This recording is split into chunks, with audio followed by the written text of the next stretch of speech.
With more than 6,000 small and microcap companies listed, if you're looking for the next apple at the earliest stage, then Channel Check truly is the orchard. The listed companies support Channel Check, so it's free for you, the potential investor, to gain access to institutional quality research from FINRA licensed analysts, advanced market data, industry reports, news, and a growing catalog of videos and webcasts. Make sure to subscribe to our YouTube channel and register for Channel Check so you're always up to date on what's going on at the small and microcap data place.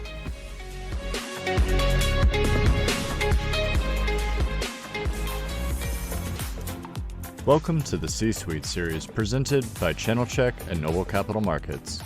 Noble is an SEC-registered, FINRA-licensed broker-dealer and the source of the equity research available on Channel Check. Today's interview features Genprex, NASDAQ ticker symbol GNPX. Noble Senior Research Analyst Robert LeBoyer interviews Genprex President and CEO Rodney Varner. Visit channelcheck.com or click the link in the description for Noble's research on Genprex, as well as news and advanced market data. And now, here's Robert and Rodney. Hello, I'm Robert LeBoyer, Senior Analyst at Noble Capital. With me today is Rodney Varner, the CEO of Genprex, a company developing a gene therapy platform for cancer and diabetes. Welcome, Mr. Varner. Can I ask you to describe a little bit of what you're doing and the markets that you're serving? Well, certainly. And first, let me say that I'm very pleased to be here, and thank you for giving me the opportunity. We're developing gene therapies for cancer and diabetes. Our gene therapy program for cancer is initially targeting lung cancer, which is the second most common form of cancer and kills more people than any other type of cancer. The markets for late-stage lung cancer drugs, as we're pursuing, exceeds $20 billion a year. We have strong preclinical data indicating that our gene therapy, REQORSA, is synergistic with two of the largest selling lung cancer drugs, Keytruda by Merck, which is its largest selling drug and had 2020 sales of around $14 billion a year. Also, our data suggests that we can successfully combine with AstraZeneca's Tagrisso, which is AstraZeneca's largest selling drug and had 2020 sales of about $4 billion a year. So that if we're successful in combining with both of these drugs, we would cover a large majority of the late-stage lung cancer market. So extremely large markets and extremely large unmet medical need.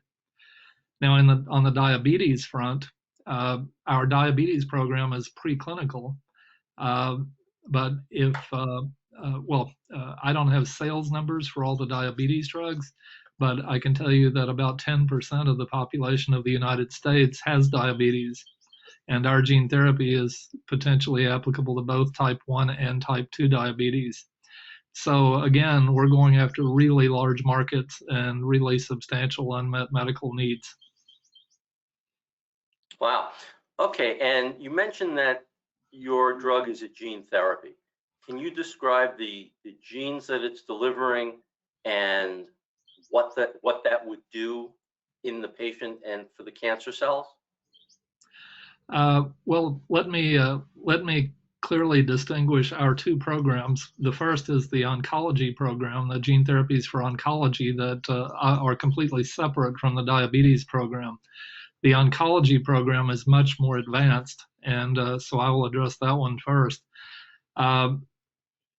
Our platform is capable of delivering a wide variety of genes to a range of different types of cancer tumors and to be combined with a number of other approved lung cancer drugs. Our lead product candidate, REQORSA, uses the gene TUSC2, TUSC2. It's also sometimes referred to in the literature as FUS1, FUS1. This gene is a tumor suppressor gene it's found to be missing or deficient in around 80% of lung cancers, and also in a range of other types of cancer. What we're doing is using our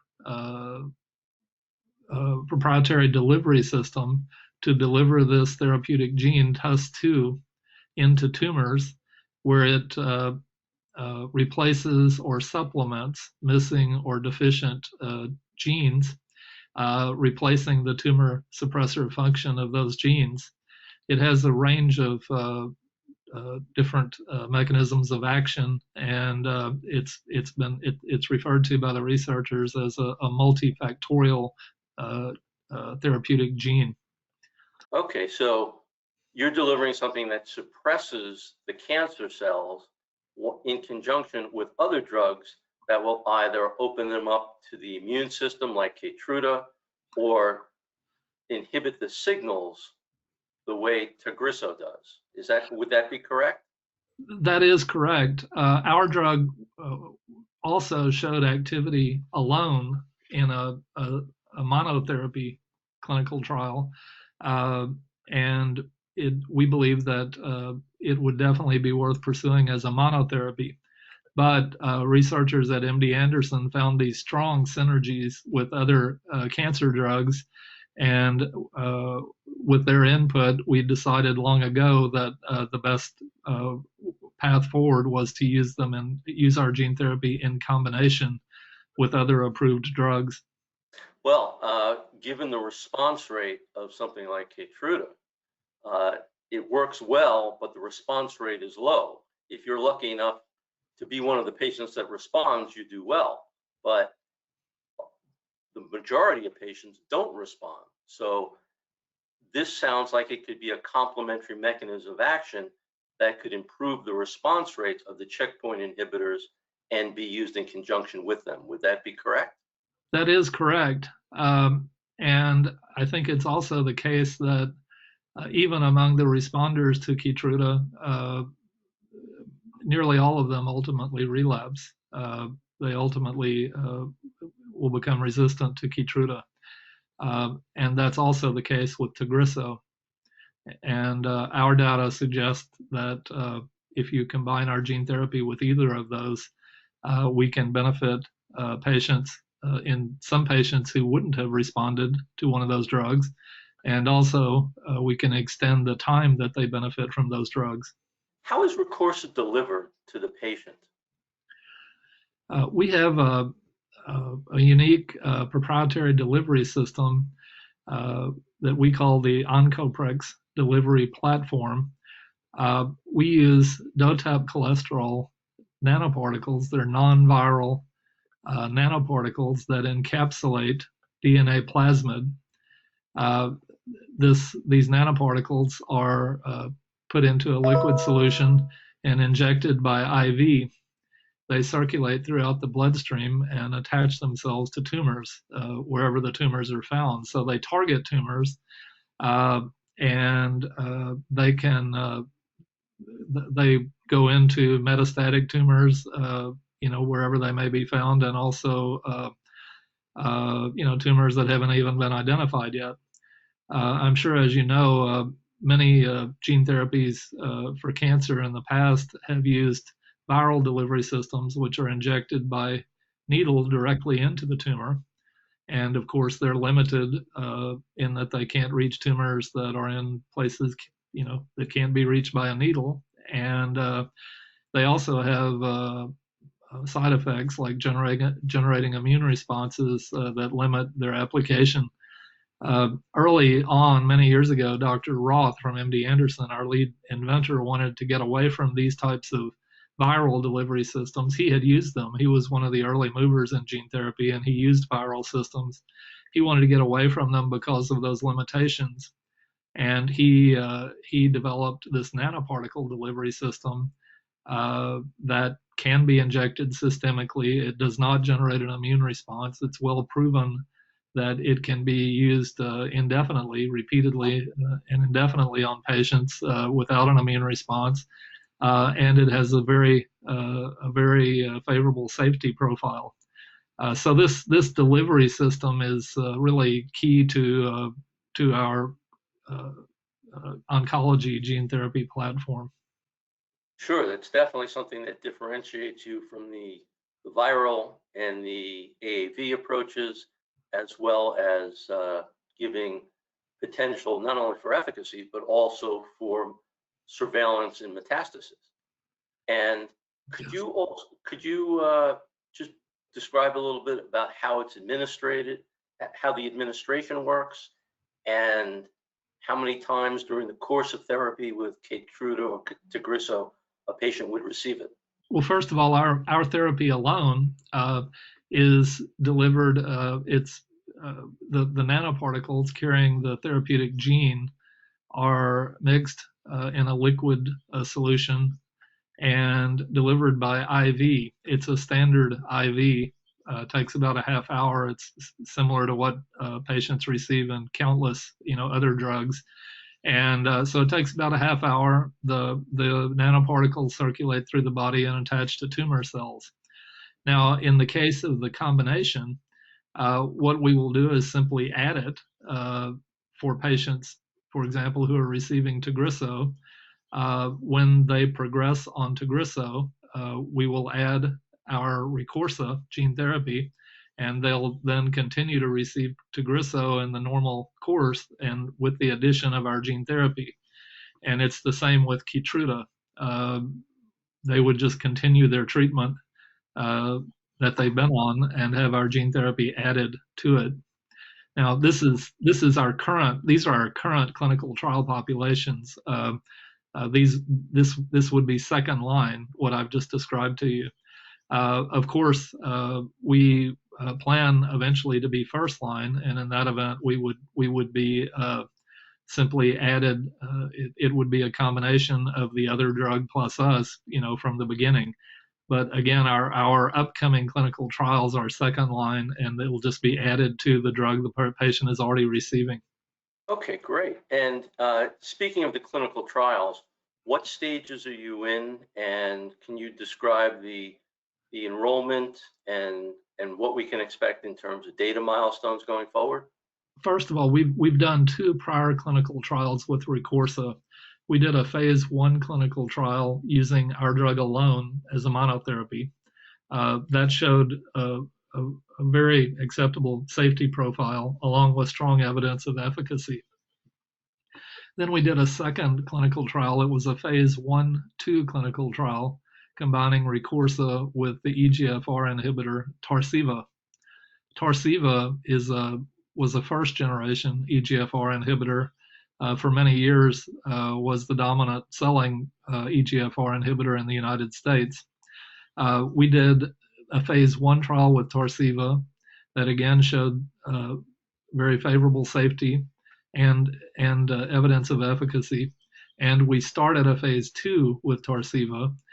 We have interim data from that phase 2, which shows that strong 7 out of 9 patients who received it got stable disease or better. That is the combination of our drug with Tarceva. So that's a very strong indication of efficacy.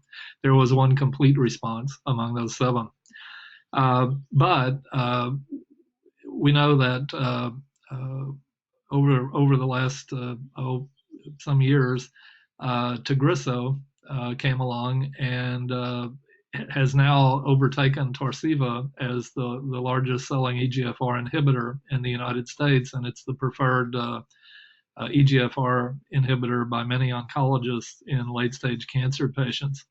So we had originally applied to the FDA in 2009 for a Fast Track application for the combination of our drug plus Tarceva, the earlier drug. And during the back and forth of the Fast Track process, we were allowed by the FDA to switch our combination to Tagrisso because those are very similar drugs, similar mechanisms of action. And evidently, the FDA must have believed that our data with Tarceva was sufficient to grant the Fast Track with Tagrisso. And I think they recognized, along with everyone else, that Tagrisso was becoming the favored drug. And so we got the fast track for the combination of REQORSA plus Tagrisso. And so that's the population we're pursuing in the current clinical trial. Okay, and speaking of populations, how many patients do you think this would be applicable to out of the total population, and what are those numbers? For Tagrisso, I don't have patient numbers, but I have sales numbers. First of all, Tagrisso is prescribed to patients who are EGFR negative, which is about 10% of lung cancer patients. And of course, we're talking late stage here. So these are late stage lung cancer patients, about 10%. That translates into that, multi-billion-dollar sales for AstraZeneca. These patients who receive Tagrisso inevitably become resistant to it and need another drug. Their alternative right now is chemotherapy. And so our fast track is for us to have the opportunity to be an alternative for these late stage patients. And so we can be in the position of treating these patients as they progress on Tagrisso, as they become resistant to Tagrisso. So we have the potential to participate in this multi-billion-dollar market with Tagrisso. We have the similar situation with Keytruda, which has even larger sales. In terms of the mechanism, you mentioned Keytruda and large sales. Keytruda is approved in many indications. Would the TUS2 gene and its delivery apply to other tumor types? And is there anything to suggest that it could be expanded beyond lung cancer? Yes, there certainly is. MD Anderson has produced preclinical data indicating that TUS2 might be effective. It's certainly implicated in a range of other cancers, including breast cancer, triple negative breast cancer, renal cell carcinoma, glioblastomas, and others, soft tissue carcinomas. And so, I think any of those that might also respond to Keytruda would be candidates for this combination with Keytruda. It's a similar situation with EGFR inhibitors. Any cancer that might respond to an EGFR inhibitor that also has a missing or deficient TUS2 gene would be a candidate for our drug, and there are a lot of them. I think the TUS2 gene is found to be deficient in something like 80% of cancers. You mentioned some large patient populations as well as some small patient populations that are very difficult to treat. Yes. So it sounds like it has a lot of potential beyond small cell lung cancer. Well, it really does. And to clarify, our initial population is non-small cell lung cancer. Oh. Which, I don't know if I misspoke, but I just wanted to clarify that. Non-small is about 80% of the lung cancer market. Just switching gears to diabetes, could you describe a little bit about the program and what you're doing there? This is a totally different type of gene therapy. It uses a more traditional AAV delivery system, a viral delivery system. And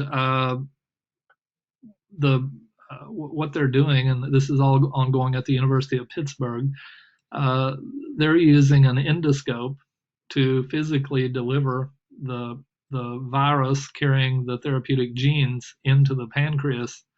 And these genes transform alpha cells in the pancreas into beta-like cells. They refer to them as beta-like cells that produce insulin.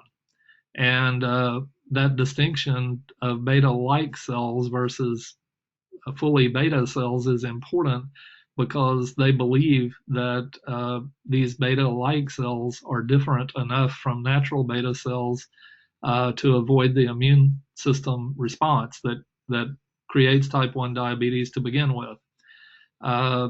Others have tried transplanting beta cells into the pancreas to restore insulin production in type 1 diabetic patients, and with limited success because the immune system destroys the new cells just as it did the old ones.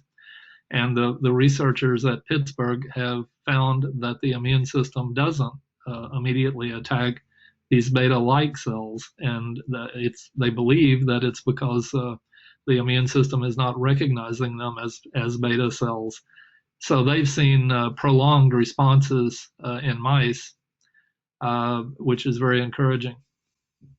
Wow, so you're transforming the cells enough to make insulin, but not enough to be recognized and destroyed. That's a really interesting idea. And how much insulin do these cells produce relative to the native production of insulin in unaffected people? I don't know the answer to that, and I suspect that it may be too early to come up with a uniform percentage like that. I think, I mean, they've definitely seen insulin restored in mice, and they've seen durable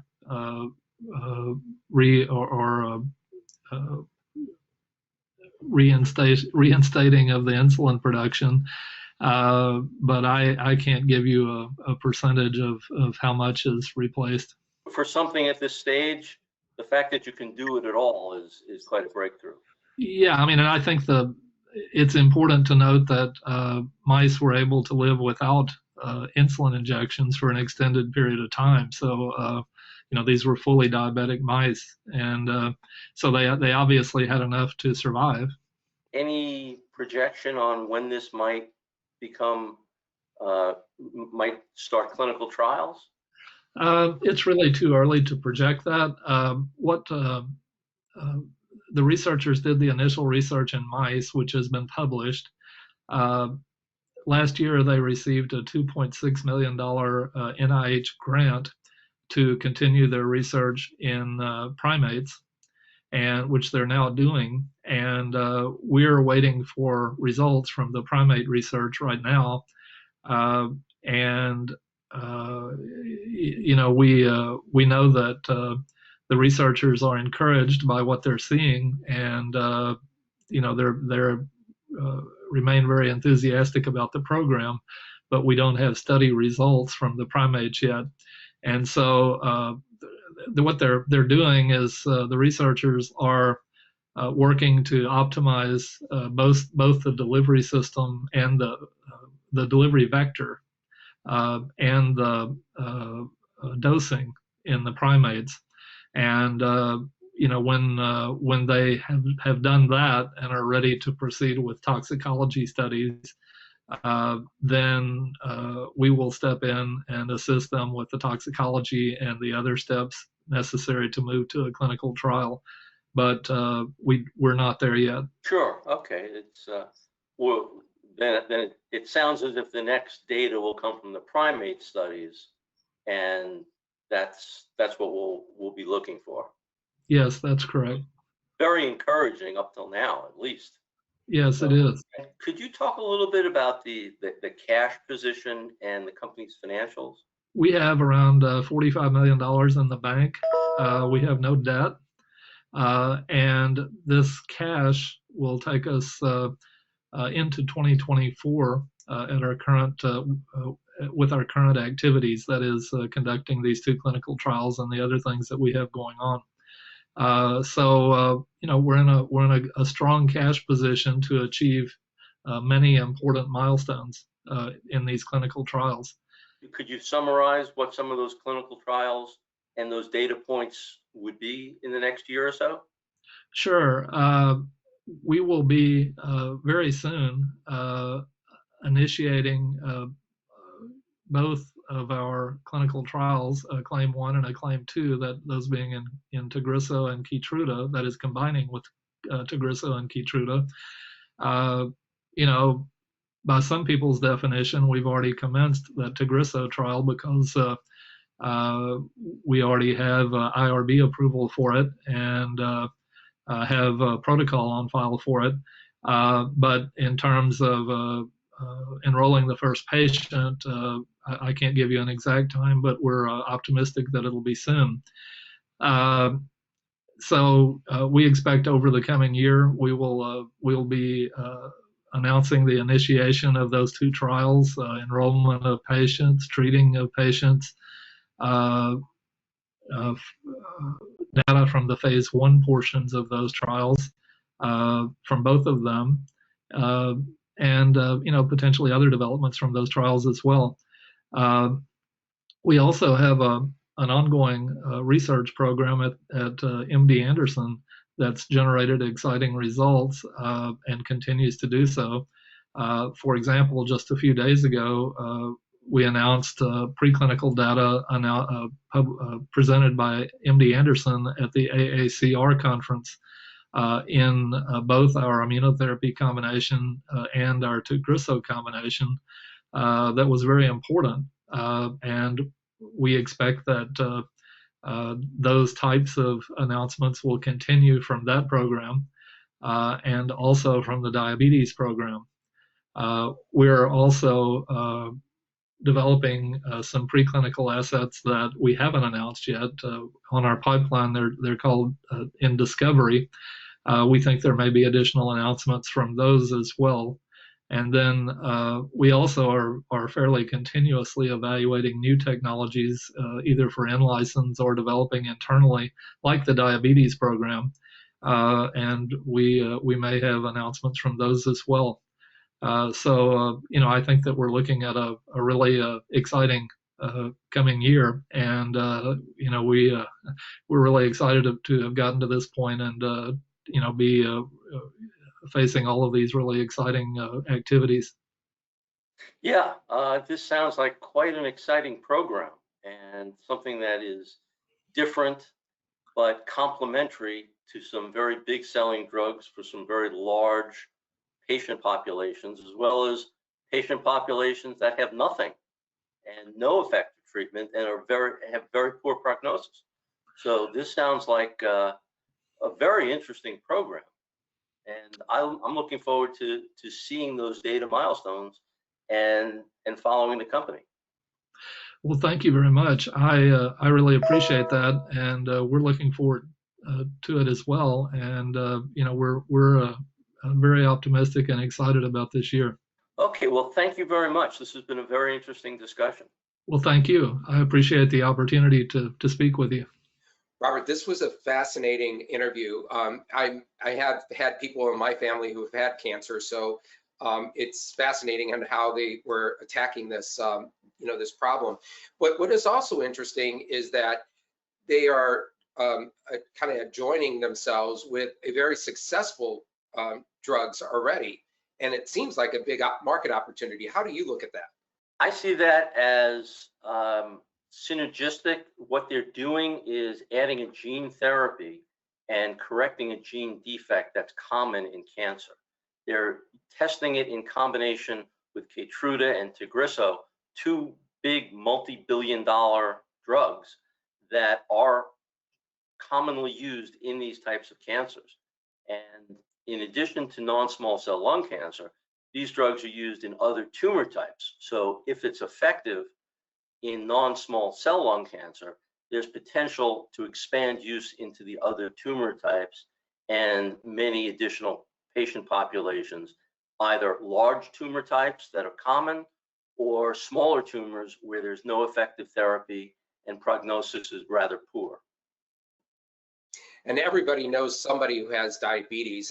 It seems like, how novel is their approach to diabetes? I'd say it is very original, and what they're doing is transforming one type of cell in the pancreas into something not quite a beta cell. It's transformed enough to start producing insulin, but not so much that it would be recognized by the immune system. So it's just enough to give the functional characteristics to the cell to make insulin, but it has potential to be a long-lasting, effective therapy. It's early in development, but very interesting. And I've seen the attempts to do things through transplantation or other types of transformation directly, but this is very original. And Robert, what's interesting is that the drugs that you were mentioning, multi-billion-dollar drug opportunities there, and yet when I look at the stock price, it seems like there's a disconnect here. What are your thoughts about that? Yes, I agree. This is a very unnoticed, unknown, undervalued situation. And the company is trading at about 150 million or so in market cap with about 56 million in cash, so that its technology value is very understated compared with where they are and the potential for this particular therapy. As a gene therapy, it's in a field that really doesn't attract attention from the largest group of investors because of the nature of gene therapy and the early stages that it's in. But the potential here is enormous. And the company is trading at about 3.5 times cash, which is far lower than peers and far lower than other immunotherapy adjuvants that are seeking to improve on the response rate of checkpoint inhibitors or tyrosine kinase inhibitors. So by comparison, this is a deep value. And there are other things about this company that have a lot of potential that I don't think is reflected in the stock price. Thank you for joining us for this C-Suite interview presentation brought to you by Channel Check. Visit our YouTube channel for more interview content, as well as virtual roadshows and conference presentation replays. New content is added regularly, so subscribe below to stay up to date. Visit channelcheck.com or click the link in the description to access equity research, news, and advanced market data on this and the 6,000 other small and microcap companies listed.